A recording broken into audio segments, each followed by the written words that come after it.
Hello बच्चों, कैसे हो आप लोग। आशा करता हूं कि आप लोग बहुत ही अच्छे होंगे। आज मैं लेकर आया हूं क्लास 12th के लिए जो सीबीएसई वाले बच्चे हैं उनका जो पेपर होने वाला है केमिस्ट्री का। केमिस्ट्री में कौन से क्वेश्चन आएंगे, आज मैं उन सब के बारे में बात करूंगा। और मैं आप लोगों को बता रहा हूं बेटा, जितना मैं बोलूंगा सिर्फ उतना पढ़ के जाइएगा, आपका अच्छा परसेंटेज आएगा। अप्रॉक्स 80 to 90% आ सकता है अगर आप लोगों ने अच्छे से कंटेंट पढ़ लिया तो। ठीक है। अच्छा, अब बात करते हैं कि सर हम केमिस्ट्री में क्या क्या पढ़ें। पहली चीज मेरे बेटा, आपको तीन चीजें पढ़नी है। क्या? पहला physical chemistry, inorganic chemistry, organic chemistry. आपने तीन चीज देखा होगा। ठीक है। अब स्टार्ट करते हैं हम पहली पॉइंट से, जिसका नाम है फिजिकल केमिस्ट्री। कहाँ से स्टार्ट होगा बेटा? फिजिकल केमिस्ट्री से। ठीक है। अच्छा, अगर मैं फिजिकल केमिस्ट्री के बारे में बात करूं तो ध्यान से देखिएगा। सबसे पहले मैं लेकर आया हूं आप लोगों के लिए बहुत ही अच्छी चीजें जो दिख रही है आपको यहाँ पे। पहली चीज क्या दिखी बेटा? यहाँ पे पहली मोलरिटी दिखा। अच्छा सर, मोलरिटी आपको याद ही करनी है। ठीक है, मोलरिटी पढ़ लेंगे सर। और क्या है भाई? मोलरिटी के बाद और क्या पढ़ें सर? मोलैलिटी। देखना एक बात कि बेटा मोलरिटी और मोलैलिटी में डिफरेंस जरूर याद रखना। ये बहुत बहुत बहुत इंपॉर्टेंट है। अगर मैं थोड़ी सी बात करूं, इतना टाइम तो नहीं है मेरे पास कि मैं आज पूरी केमिस्ट्री पढ़ा दूं, लेकिन मैं आपको वो चीज बताते हुए चलूंगा। अगर आपने पढ़ लिया तो समझ लेना कि आपका कल्याण अच्छे से हो। सुनना बेटा, सबसे पहले मोलरिटी कैपिटल एम होगा, मोलैलिटी स्मॉल एम होगा। ठीक है, इतना बेसिक मैं डिफरेंस बता रहा हूं। जब आप इन दोनों के बारे में डिटेल से पढ़ेंगे तब आपको समझ में आएगा कि मोलरिटी क्या होती है और मोलैलिटी क्या होती है। ठीक है। अच्छा, ठीक है सर। तीसरे नंबर की बात आती है mole fraction. Mole fraction very important है, इसके बेस पे न्यूमेरिकल आते हैं। क्या मैं बात कर रहा हूं? Mole fraction. ठीक है, आगे बात करें सर। और क्या पढ़ना है? राउल्ट्स लॉ पढ़ना है। क्या पढ़ना है? Raoult's law. वेरी इंपॉर्टेंट है भाई साहब। मैं यहां पे जितना कुछ लिखा हूं वो इतना इंपॉर्टेंट है कि पिछले 5 साल से लगातार वही पेपर में आ रहे हैं। हाँ भाई, आपने सही सुना। मैं वही आपको दे रहा हूं यहां पे कंटेंट जो पिछले 5 साल से लगातार पेपर में आ रहे हैं। ठीक, सुनना। राउल्ट का लॉ, राउल्ट लॉ आपको पढ़ना ही है। उसके बाद क्या है sir? Henry law. Henry law आपने पढ़ा होगा। ठीक है, अगर नहीं पढ़ा तो पढ़ लेना बेटा। अच्छा, और क्या है? Colligative property. कॉलिगेटिव प्रॉपर्टी को आपने 4 टाइप में डिवीजन करके पढ़ा था। पहले का नाम था रिलेटिव, यहां पे relative lowering of vapour pressure. इसको मैं बोला था RLVP। पढ़ा होगा। इसके बाद आपने पढ़ा होगा EBP। EBP सर, और क्या? उसके बाद आपने पढ़ा होगा DFP। उसके बाद आपने ऑस्मेटिक प्रेशर पढ़ा होगा भाई। ठीक, यहां तक समझ में आया? मैंने अभी आपको क्या बताया? कॉलिगेटिव प्रॉपर्टी इतना इंपॉर्टेंट है, एक क्वेश्चन तो इस पे आना ही आना है। ठीक है, इसको पढ़ लोगे? ठीक है। अगर आप लोगों को कोई भी टॉपिक में दिक्कत आ रही हो तो कमेंट बॉक्स में जरूर बताना। ठीक है, अगर आपने कमेंट बॉक्स में कर दिया कि सर मुझे इस चैप्टर में प्रॉब्लम आ रही है, मुझे इस टॉपिक में प्रॉब्लम आ रही है, तो आपको वो वीडियो इस चैनल पे दोबारा मिल जाएगा। ठीक। अच्छा हाँ, एक बात मत भूलना भाई, अगर आपको वीडियो अच्छी लग रही हो तो प्लीज चैनल को सब्सक्राइब एंड शेयर जरूर करना। अकेले मत पास हो भाई, अपने फ्रेंडों को भी पास कराओ। ठीक है। अच्छा, बात आई है ऑस्मेटिक प्रेशर। सर इसको भी याद करना है, ठीक है। अच्छा, Faraday's law of electrolysis. Faraday का नियम आपने पढ़ा होगा, फैराडे का लॉ आपने पढ़ा होगा। फैराडे का लॉ क्या कहता है, इसको आपको अच्छे से याद करके जाना है, ठीक है। अच्छा, और क्या पढ़े सर? अगर मैं और बात करूं बेटा, तो मॉलिक्यूलरिटी और ऑर्डर में डिफरेंस पढ़ लेना। क्या बोला मैंने? मॉलिक्यूलरिटी एंड ऑर्डर में डिफरेंस पढ़ लेना। इतना इंपॉर्टेंट है, इतना इंपॉर्टेंट है कि इसके यूनिट के बेस पे आपको क्वेश्चन पूछा जाता है। इसकी जो यूनिट होती है उनको जरूर याद रखना, क्योंकि बेटा ये आपको परेशान करने वाले क्वेश्चन दिखेंगे। इनकी जो यूनिट है, ठीक है, वो यूनिट अगर आपको नहीं याद है तो समझ लेना कि मॉलिक्यूलरिटी और ऑर्डर आप डिफाइन ही नहीं कर पाएंगे। अच्छा सर, और क्या पढ़ें? ठीक है, और अभी फिजिकल ही चल रहा है, अभी इनऑर्गेनिक और ऑर्गेनिक के बारे में मैंने बात ही नहीं किया। अच्छा, और क्या बात करना है? Zero order reaction and first order reaction. Sir हमने पढ़ा है कि zero order reaction, first order reaction, second order reaction, third order reaction और nth ऑर्डर रिएक्शन, लेकिन इतना कुछ नहीं पढ़ना है। मैं सिर्फ इतना बता रहा हूं आपको, जीरो ऑर्डर रिएक्शन और फर्स्ट ऑर्डर रिएक्शन जरूर पढ़ के जाना मेरे भाई।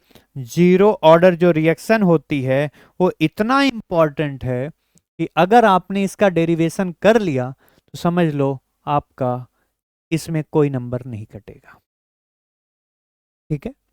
अच्छा, दूसरी आई फर्स्ट ऑर्डर रिएक्शन। अगर आपको फर्स्ट ऑर्डर रिएक्शन आ गई तो उसी के बेस पे आप सेकंड ऑर्डर रिएक्शन भी निकाल सकते हैं, ठीक है।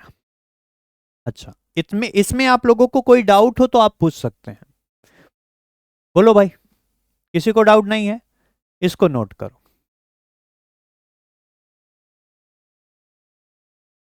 अब मैं बात करूंगा इनऑर्गेनिक केमिस्ट्री के बारे में। इनऑर्गेनिक केमिस्ट्री आप लोगों ने पढ़ा है या नहीं पढ़ा? अगर पढ़ा है तो अच्छी बात है, नहीं पढ़ा है कोई बात नहीं। आ जाओ, मैं आपको बता रहा हूं क्या पढ़ना है। क्या आपको यहां पे स्लाइड में दिखा कुछ? क्या दिखा? सर हमें दिख रहा है, यहां पे लिखा है ट्रांजिशन एलिमेंट। अगर मैं ट्रांजिशन एलिमेंट के बारे में बात करूं बेटा, तो क्या आपने ट्रांजिशन एलिमेंट के बारे में पढ़ा है कि ट्रांजिशन एलिमेंट होते क्या है? बोलो भाई। मैंने कुछ लिखा? मेरे भाई याद रख लेना, ट्रांजिशन एलिमेंट्स के क्वेश्चन तो आने ही आने होते हैं। मैं भी आपको फिर एक बार बता रहा हूं कि मैं जो आपको बता रहा हूं, जो आपको पढ़ा रहा हूं, वो बोर्ड के अकॉर्डिंग इतनी इंपॉर्टेंट है कि अगर आपने कुछ भी नहीं पढ़ा है अभी तक, अगर इस चैनल के माध्यम से आपने पढ़ लिया तो समझ लेना बेटा 80% तक कोई काट नहीं सकता। मैं बार बार बोल रहा हूं, अगर आपको अच्छे और नंबर चाहिए तो वीडियो के लास्ट तक रुके रहना, मैं आपको कुछ और प्रोवाइड करता हूं। मैंने क्या बोला कि अगर आपको 80% से ज्यादा कुछ और चाहिए तो आप वीडियो के लास्ट तक जरूर रुके रहना, मैं आपको चीज भी बताऊंगा जिससे आप 90 एबव भी लेके आ सकते हैं, ठीक। अच्छा, दूसरी चीज क्या आती है? Werner theory. वर्नर का थ्योरी क्या है, ये पढ़ना है। अच्छा, अगली पॉइंट की बात आती है कि sir crystal field theory. Crystal field theory हमें पढ़ना है। अच्छा, और क्या मेरे भाई? Valence bond theory, VBT. Class 11th में पढ़ा होगा कि वीबीटी क्या है, वीबीटी आया क्यों, किसके फेल होने की वजह से वीबीटी आया, वैलेंस बॉन्ड थ्योरी आई। उसके कुछ टॉपिक आपको क्लास 12th में मिलेंगे मेरे बेटा, और वो भी इनऑर्गेनिक में मिल रहे हैं, तो समझ लेना कि ये कितनी इंपॉर्टेंट है, ठीक है। तो वीबीटी अच्छे से याद करके जाना। अच्छा, एक पॉइंट और, कोऑर्डिनेशन नंबर। देखो कोऑर्डिनेशन नंबर कैसे निकालना होता है, इसको आपको पढ़ लेना है। अगर मैं इसी की बात करूं तो बेटा एक पॉइंट और आता है इसमें, IUPAC। क्या आएगा? IUPAC। ठीक है, आपको यहां पे IUPAC नाम भी पूछा जाता है, तो ये भी पढ़ के जाना है। मैंने अभी आपको क्या बताया कि इनऑर्गेनिक केमिस्ट्री में आपको क्या याद रखना है? ट्रांजिशन एलिमेंट याद रखना है, वर्नर थ्योरी याद रखनी है, क्रिस्टल फील्ड थ्योरी याद रखनी है, वैलेंस बॉन्ड थ्योरी याद रखनी है, और कोऑर्डिनेशन नंबर याद रखना है। ठीक है, अच्छा ठीक है सर, ये अच्छा लगा। अब मैं बात कर रहा हूं किसके बारे में? इनऑर्गेनिक तो हो गया मेरे भाई, अब बात आई किसकी? ऑर्गेनिक केमिस्ट्री की। अगर मैं ऑर्गेनिक केमिस्ट्री के बारे में बात करूं तो जब तक आपको इनऑर्गेनिक और फिजिकल नहीं आएंगे, ये मत सोचना कि बेटा मैं ऑर्गेनिक कर लूंगा। ऑर्गेनिक समझने के लिए आपको फिजिकल और इनऑर्गेनिक समझना बहुत बहुत बहुत जरूरी है। इतना जरूरी है, इतना जरूरी है कि खाना खाने से पहले जैसे ब्रश का जरूरी होना, ब्रश करना इतना जरूरी है जैसे, मैंने क्या बोला? ऑर्गेनिक केमिस्ट्री पढ़ने से पहले क्या करना है? इनऑर्गेनिक और फिजिकल आपको करना है। अगर इनऑर्गेनिक और फिजिकल नहीं किया तो इसका मतलब ऑर्गेनिक आप नहीं कर पाएंगे। ठीक है, आगे आओ, आगे आओ बेटा, और क्या करोगे तुम? कुछ दिखा क्या? सर अगर मैं इंपॉर्टेंट रिएक्शन की बात करूं, नेमिंग रिएक्शन, किसकी बात कर रहा हूं मैं? इंपॉर्टेंट नेमिंग रिएक्शन की। नेमिंग रिएक्शन मेरे भाई, अगर मैं नेमिंग रिएक्शन की बात करूं तो केवल आपको 10 नेमिंग रिएक्शन याद रखना होगा। अगर आपने 10 नेमिंग रिएक्शन पढ़ लिया तो इसका मतलब और कोई नेमिंग रिएक्शन आपको नहीं पढ़ के जाना है। मैं उनसे बोल रहा हूं जो अभी तक कुछ भी नहीं पढ़े हैं। क्या बोला मैंने? कि नेमिंग रिएक्शन आपको 10 याद रखनी होगी। वो कौन कौन सी हैं? सबसे पहले कौन सी है भाई? Sandmeyer reaction. अच्छा ठीक है सर, ये नेमिंग रिएक्शन है, इनको आपको अच्छे से पढ़ के जाना है। अगला number, Williamson synthesize synthesize Williamson synthesize reaction आपको पढ़नी है। अच्छा, सिंथेसिस भी बोलते हैं। रीमर टेमर रिएक्शंस आपको पढ़नी है। रीमर टेमर पढ़ा होगा? नहीं पढ़ा? कोई बात नहीं, अगर नहीं पढ़ा तो आप लोग वीडियो को पूरा देखिए, और देखने के बाद बुक उठाइए, कॉपी उठाइए, नोट्स उठाइए, जो कुछ है सब उठा के पढ़ लो मेरे भाई। जितना मैं बोल रहा हूं बस उतना करके जाना है। आगे आपको देखने को मिल रहा होगा कोल्बेज रिएक्शन। कोल्बे, अच्छा कोल्बे रिएक्शन भी पढ़ना है? हाँ बेटा, कोल्बे रिएक्शन भी पढ़ के जाना है। अच्छा, एल्डोल कंडेंसेशन, क्या पढ़ना है? एल्डोल कंडेंसेशन, एल्डोल रिएक्शन पढ़ा होगा। अच्छा, कैनिजारो रिएक्शन, कौन सा? Cannizzaro reaction. अच्छा सर, और का और क्या है इसमें? Hopman bromide reaction, very important है भाई, Hopman bromide reaction.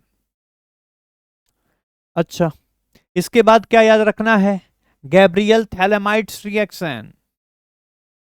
Gabriel phthalimide reaction भाई साहब, आपने अच्छे से पढ़ा होगा इस टॉपिक को, बहुत मजा आता है इस चैप्टर में। अच्छा, शॉर्ट्स रिएक्शंस, ट्रिंकलस्टीन रिएक्शन, सिर्फ इतना याद रखना है। कौन कौन से हैं मेरे भाई? देखो 10 है क्या? 10 नेमिंग रिएक्शन आपको केवल पढ़ के जाना है, इसके बाहर से और कुछ नहीं आएगा। अगर आप लोगों ने इतना कर लिया तो ये समझना कि आप, बहुत अच्छी बात है कि यहां तक पहुंच गए। ठीक है, जितने लोगों को हो सके उतने लोगों को आप ये वीडियो जरूर शेयर करना, क्योंकि भाई सबको पास कर दो।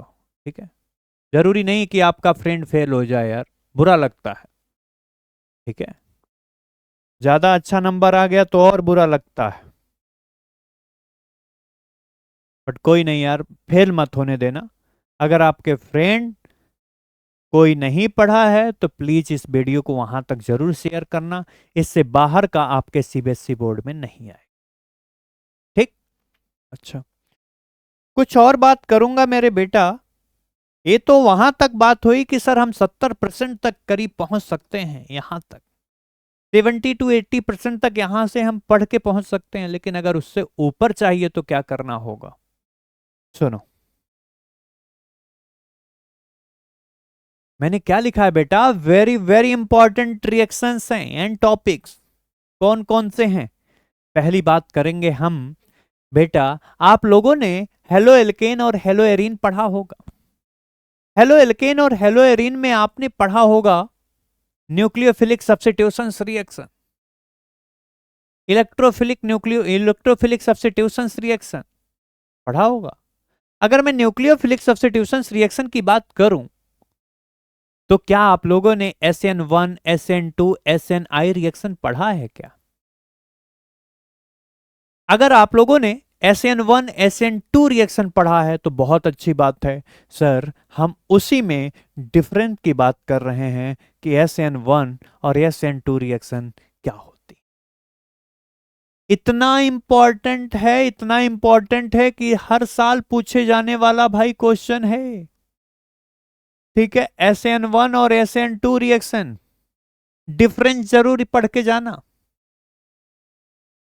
ठीक है, किसमें कार्बोकेटाइन का फॉर्मेशन होगा, किसमें कार्बोकेटाइन का फॉर्मेशन नहीं होगा, एक बार अच्छे से पढ़ लेना बेटा। अच्छा, SN1 और SN2 रिएक्शन कौन से हाइब्रिडाइजेशन के साथ रिएक्शन करते हैं? जिस एटम का, जिस मॉलिक्यूल का हाइब्रिडाइजेशन sp2 हो, sp3 हो, sp हो या sp3d हो, किसके साथ रिएक्शन करेंगे? इसको अच्छे से याद रख लेना।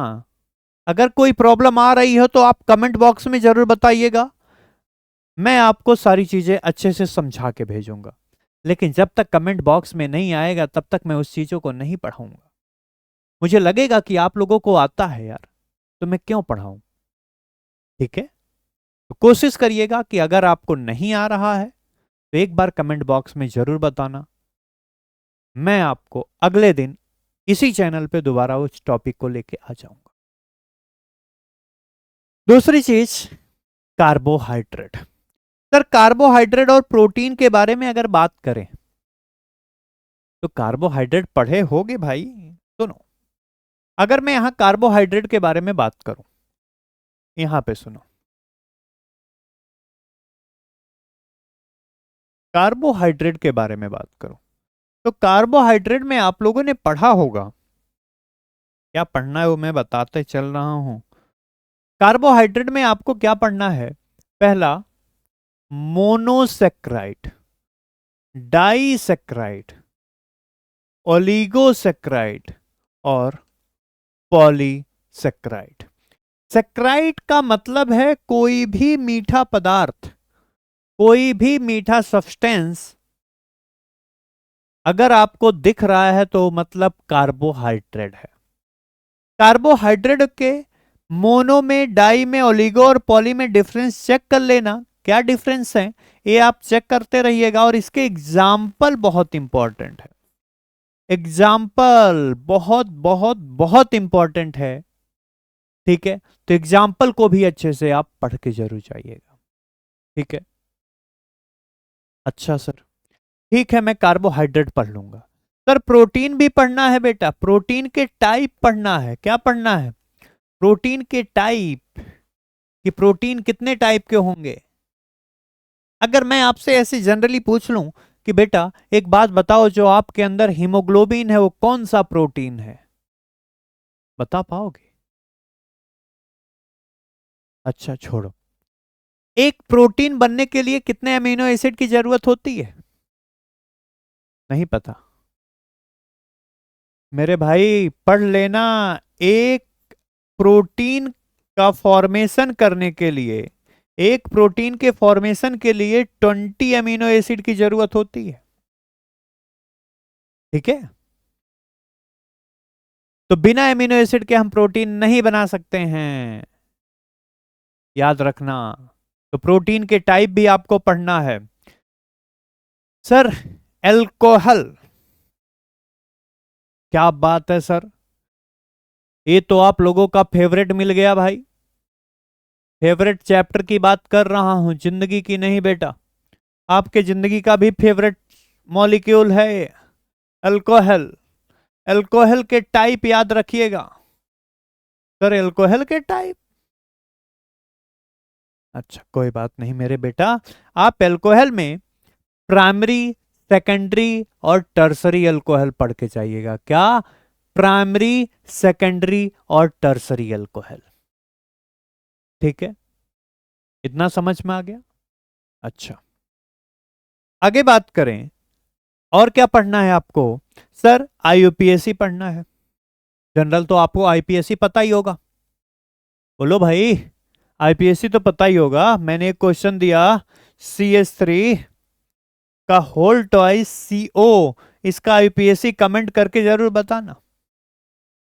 CS3 का होल ट्वाइस CO, आईपीएससी क्या होगा इसका, कमेंट बॉक्स में जरूर करना। अच्छा, और क्या करना है सर? अगली बात करें तो एक और चीज याद रखना है, नस्ट इक्वेशन पढ़ा होगा। नस्ट इक्वेशन इंपॉर्टेंट है मेरे भाई। एक क्वेश्चन हर साल पूछे जाने वाला है। एक क्वेश्चन इतनी बार पूछा गया है कि Cu plus less than Cu2 plus more stable why, क्यों है? बोलो। Cu2 प्लस मोर स्टेबल है देन Cu प्लस। बोलो भाई, बोलो बोलो। कोई बात नहीं, पढ़ लेना। ठीक है, मैं आप लोगों से बहुत उम्मीद किया बैठा हूं कि बेटा आप लोग बहुत अच्छा काम करोगे। तब जब अगर आप लोगों को ये सारी चीजें पता होगी। ठीक है, अच्छा और क्या बात करें? सर बेंजोइक एसिड की बात करें। बात आती है सर बेंजोइक एसिड से बेंजल्डिहाइड कैसे बनाएं। किसकी बात आ रही है? बेंजोइक एसिड से बेंजल्डिहाइड कैसे बनाएं। कैसे बनाएंगे, इसको जरूर करना। सर एनालीन से फिनॉल कैसे बनाएं। सर फिनॉल से एनिसॉल कैसे बनाएं। ये मैं वो चीज दिया हूं जो आपको पता तो है, लेकिन बेटा आता नहीं है। कोई बात नहीं, ये इंपॉर्टेंट है। एक बार आप करेंगे आपको लगेगा हाँ सर मैंने तो सीख गए। ठीक है, लेकिन कोई बात नहीं बेटा, प्रैक्टिस कर लेना। आपको कुछ से किसी चीज से क्या बनाने के लिए दे दिया जाए, ठीक है, तो कोशिश करना ये। अच्छा, आपसे पूछा जाए कि सर मैंने बेंजीन लिया, बेंजीन ले लिया, क्या बेंजीन से अल्कोहल बना सकते हो? सॉरी, बेंजीन से आप बेंजोइक एसिड बनाना है, बेंजोइक एसिड बना सकते हो, ये भी ट्राई करना। बेंजीन से बेंजोइक एसिड। और क्या पढ़ना है? अच्छा, एक क्वेश्चन बताना, याद रखना है कि मैंने एक बेंजीन लिया और बेंजीन पे एक OH ग्रुप लगा दिया। आपको पता है किसी के पास अगर OH ग्रुप प्रेजेंट होता है तो इसका मतलब वो क्या है? अल्कोहल है। तो एक बात बताइए, अगर बेंजीन के पास OH ग्रुप लगा है तो इसका नाम तो फिनॉल होता है, फिनॉल है। फिनॉल का नेचर भी अलग होता है, फिनॉल का नेचर अलग होता है, अल्कोहल का नेचर अलग होता है। तो कमेंट करके आप लोग ये बताएंगे, जो यहां फिनॉल आपको दिख रहा है इसमें क्या अल्कोहल प्रेजेंट है या एब्सेंट है? बस इतनी बात बताना है। क्या फिनॉल के अंदर अल्कोहल प्रेजेंट है या एब्सेंट है? इतना समझ में आ गया? ठीक है, अब मेरे बेटा आप लोगों को मेरी तरफ से बहुत बहुत बधाई हो। आप पेपर देने जा रहे हैं और केमिस्ट्री के पेपर के लिए बहुत बहुत बधाई हो आप लोगों को। ठीक है, मैं आशा करता हूं आप लोग बहुत ही अच्छा करके आएंगे पेपर। बस इतना एक बार अच्छे से पढ़ के जाना। ठीक है, किसी को कोई प्रॉब्लम हो, कोई चीज समझ में ना आ रही हो, कोई टॉपिक समझ में नहीं आया है, तो कमेंट बॉक्स में जरूर करना। हम आपके साथ हमेशा हैं। ठीक है, मिलते हैं हम लोग नेक्स्ट लेक्चर में। थैंक यू बेटा।